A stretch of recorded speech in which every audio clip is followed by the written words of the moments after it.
Hi everyone, welcome back under the almond tree. Come on over, have a seat, circle around, and we'll have a little talk today. My topic today basically is, what is modern druidry? What does it mean to be a druid? Because I get a lot of questions from people about that. My friends, family, what is a druid? What does that mean? So I'm going to give a little tidbit of what it means, at least to me. Druidry as a whole can mean a lot of different things depending on who you are asking, because it is more of a spiritual path than it is an actual dogmated type of religion. You can pretty much believe in any deity or deities or none of and still be considered a druid. Druidry itself, it does come through some of the old Celtic histories and stuff like that of the druids, but what it really means at the core is basically a reverence for nature and that sense of Awen that we call that inspirational life force that runs through all things. And we believe that all things in nature, people, animals, all of that energy runs through everything as one, and that we're all connected through that source of life and inspiration. That's a main thing you have to know, or at least that's kind of the main gist of druidry in a really small little teeny kernel. There's a lot more to it than that, but basically that's what the main gist is of being involved in druidry. It's an earth-based religion, or spirituality path, I should say. Like I said, some people may use it as a strict religion to themselves, but a lot of people, it's just a path. You can be Christian and still be a druid.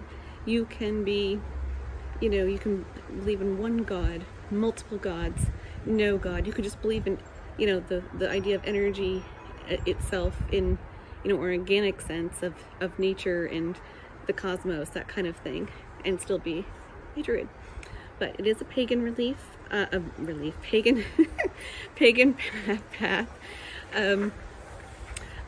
Mostly for the aspect that a lot of people do, it's more about revering nature itself than, like a dogmated kind of structured religion. It's not just old men sitting out there, in robes and beards. There are a lot of women in druidry, and it's not just a modern druidry thing. There's historical accounts through a lot of different old Roman texts and things like that do have women druids in the writing and experiences of passing by them. So yes, women have been around in druidry for ages. Druidry does tend to be a bit of an animistic type of religion, or like I said, path, because of the fact that we do tend to believe in that in the same spirit runs through everything, or same energy source, that everything's on kind of an equal playing field. We believe that there is that same soul life energy in animals. There's the same soul life energy in the water, in the air, that it's all a part of the same kind of thing together. And so we revere all these things on an equal basis. So it's not kind of a path where it's like, the humans are here and everything in nature around us is about us. It's more of, we're part of nature and we're all in this circle together, going around in the circle. We're all together. And so everything is just as reverent as a person or anything like that.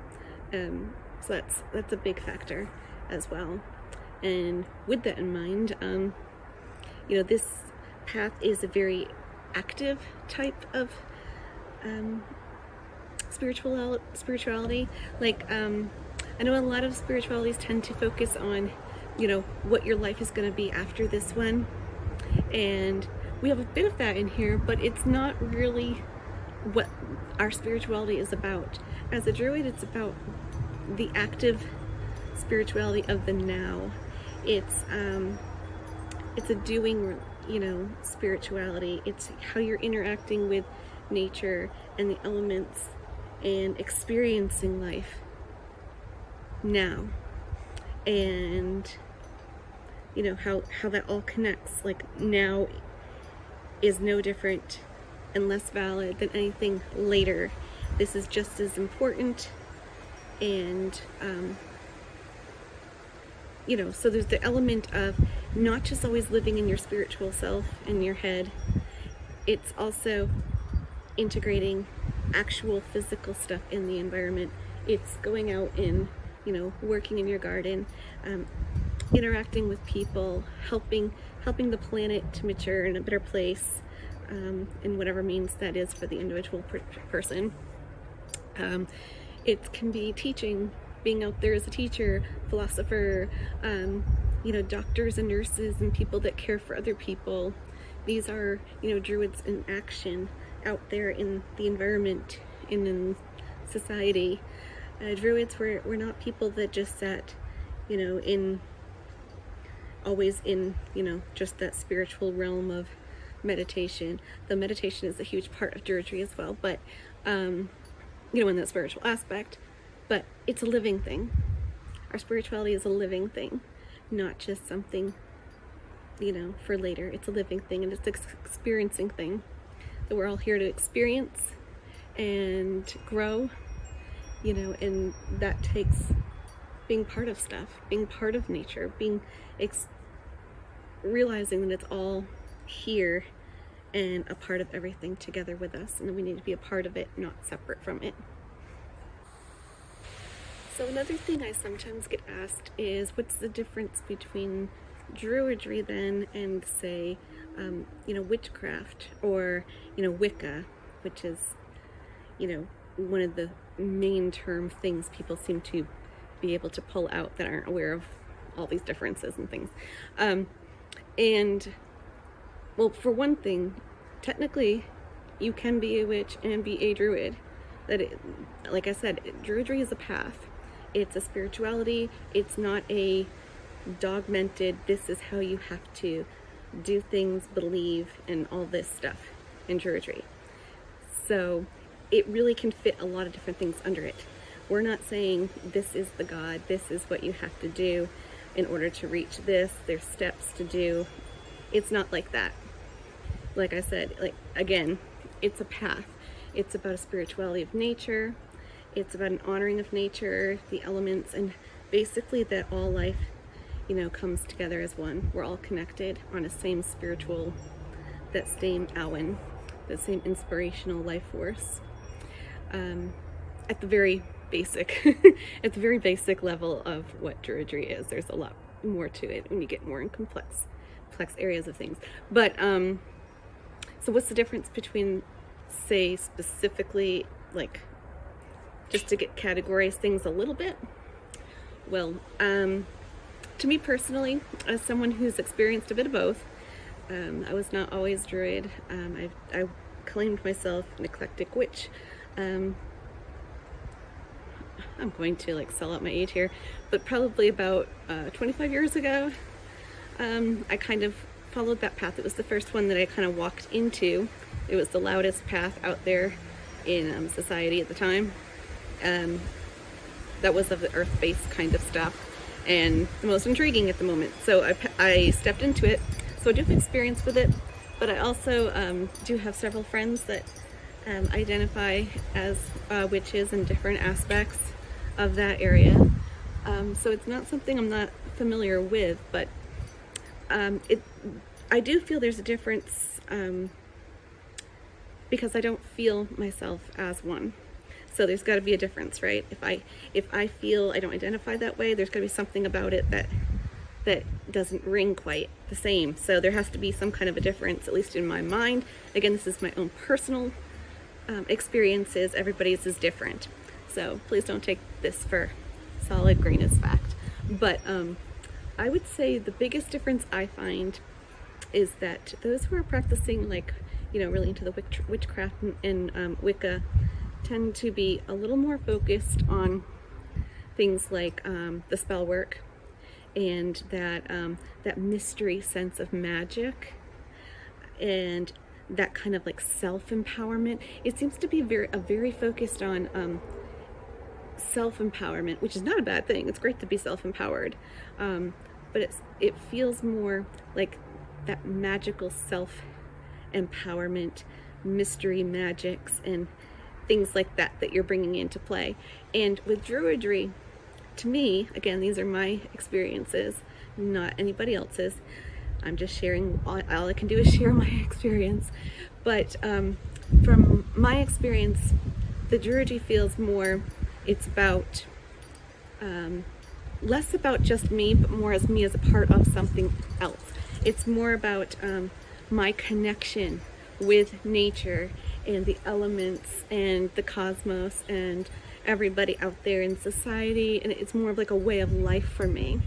So it's less about just trying to be part of, like, you know, the secret coven circle of magic and doing all these magical spells and trying to be like I'm super, you know, powerful and empowered and beautiful and all these things, which honestly are wonderful. They're wonderful. I'm not dissing that at all.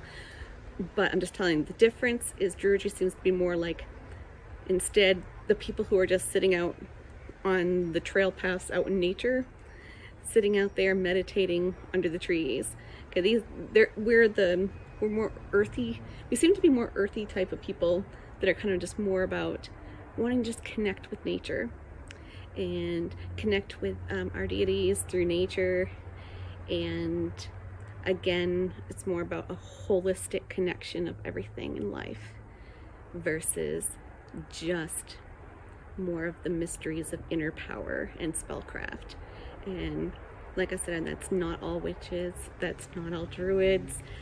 You know, there can be some blending. You know, as druids, we do spell work too, and I am just as, you know, I'm just as valid along that path. I do spell work as well, but that's not really the center of my path.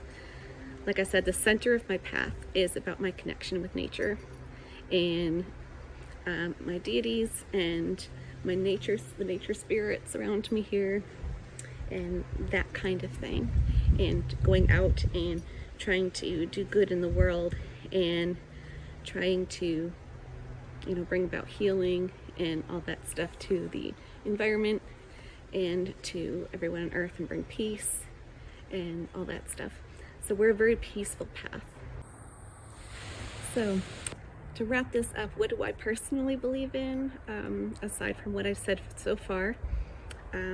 I am a monotheist, basically. I will say, I'm not technically, because I totally respect that there's other deities out there, but I only basically worship and follow one, if that makes sense. I don't know if that makes sense, but the goddess, I basically, I don't really want to say follow, because it's not really like I'm following her. It's more like I don't know how to word that. More like I experience her. I'm devout to her. Okay, is the goddess Earth Mother, and I claim that she goes by many names because she does. There's a lot of different names for her throughout all the different religions and places around the world. Different names for her, different terms, but it's basically the mother essence of that goddess energy. And Mother Earth, you know, Gaia, Danu, Anu, however you want to say it in the Celtic terms. The Mother Earth goddess is Mother Nature. There you go, Mother Nature. That's basically the goddess that I am close to. That's a better word for it. I'm close to her. I speak with her, I talk with her, I divine with her. She looks after me, and I consider myself a child of Mother Nature, and so that's basically my main deity of worship. I do respect that there's others out there, and I'm not saying they're not real or valid, because they are too. I believe they're different aspects of energy that come from Mother Nature herself. That she has spawned off a lot of other deities after her in different ways of energy and manifestations that happen everywhere. Anyway, aside from that, I do also have a longtime Fae friend that hasn't been around too much, but lately, but has frequented from time to time. That I do have kind of a connection with. I do have what do you call it? Dragon guardian spirit, lives in the astral plane, and it's kind of like a guardian and kind of a guide, a spiritual guide. And I see her from time to time. It's a female, and she protects and guides me spiritually, on a spiritual level. So that is kind of where I stand on my personal stuff. And like I said, I'm on the bardic path of the Bards of Eights and Druids, the OBOD group. And yeah, I'm about halfway through the year there now, almost. So, and it's going wonderfully. So we're going great. We're doing great. So anyway, I think that's about it in a nutshell of the very basic line of what it means to be a druid, at least from my perspective and experience. Like I said, if you ask any druid, there might be a different answer because it's not a dogmated religion with rules and a structure. It's very open-ended, but it is very nature-based. And I hope this helps a little bit, and I will see you next time. Thank you. Have a great day.